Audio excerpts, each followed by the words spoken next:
नमस्कार दोस्तों, आप सुन रहे हैं हमारा गांव हमारी कहानियों के माध्यम से एक नया पॉडकास्ट। मैं हूं आपका होस्ट विशाल शर्मा और आज हम आपको ले चलेंगे एक ऐसे गांव में जो शायद नक्शे पर छोटा दिखता हो, लेकिन वहां के लोगों का दिल बहुत बड़ा है। ये कहानी है उत्तर प्रदेश के प्रयागराज जिले के एक छोटे से गांव की। गांव का नाम है कचरी।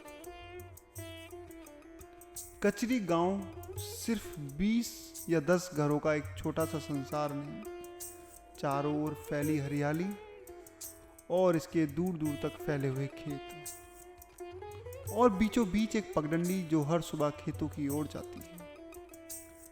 यहाँ जिंदगी की रफ्तार धीमी है, लेकिन यही तो इसकी सबसे खूबसूरत बात है। कोई शोर नहीं, ना गाड़ियों का ट्रैफिक, ना भागदौड़।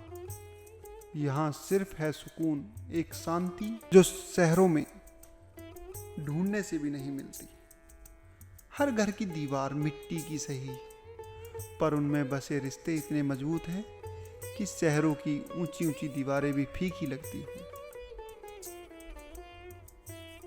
कचरी के लोग सरल हैं, लेकिन उनके दिलों में गहराई है।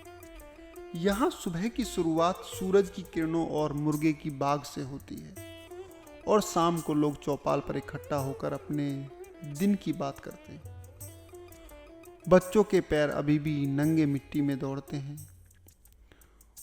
बूढ़े और जवान पेड़ के नीचे बैठकर बीते जमाने की कहानियां सुनाते हैं और महिलाएं, वो तो इस गांव की आत्मा है। कचरी की सबसे खास चीज है यहाँ की कालीन बुनाई। यहाँ घर में कोई ना कोई कालीन बुनता है। ये सिर्फ धागों का काम नहीं है, ये कला है, ये परंपरा है, ये पीढ़ियों से चलता आ रहा एक हुनर है।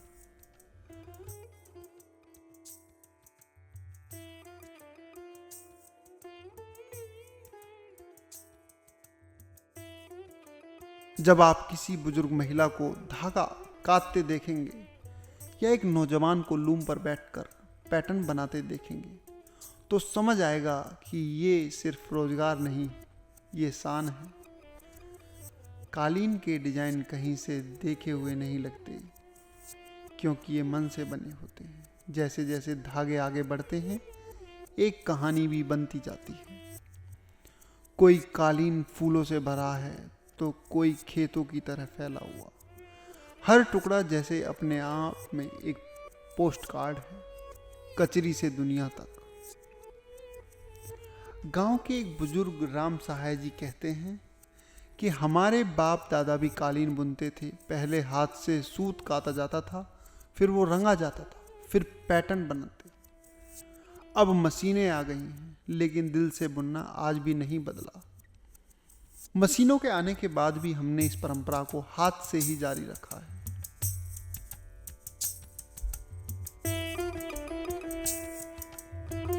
तो दोस्तों, ये थी एक झलक कचरी गांव की, जहां मिट्टी की महक है, मेहनत की कहानी है और धागों में बसी हुई आत्मा है। नाना प्रकार की बात करने के बाद हमें इस गांव में शाम हो चुकी थी और आंधी का मौसम भी बन चुका था।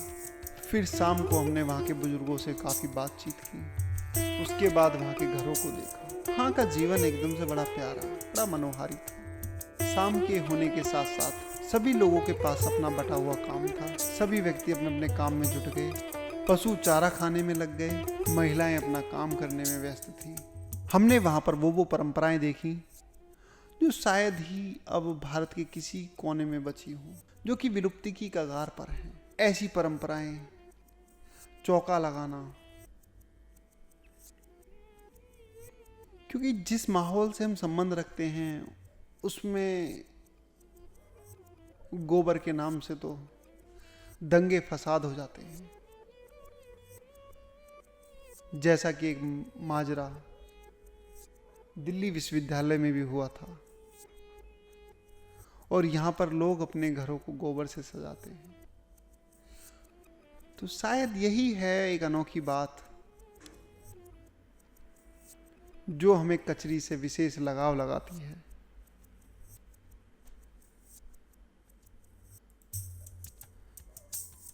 मिलते हैं आपसे किसी अन्य गांव की एक नई कहानी के साथ। तब तक के लिए धन्यवाद। जय हिंद, जय भारत।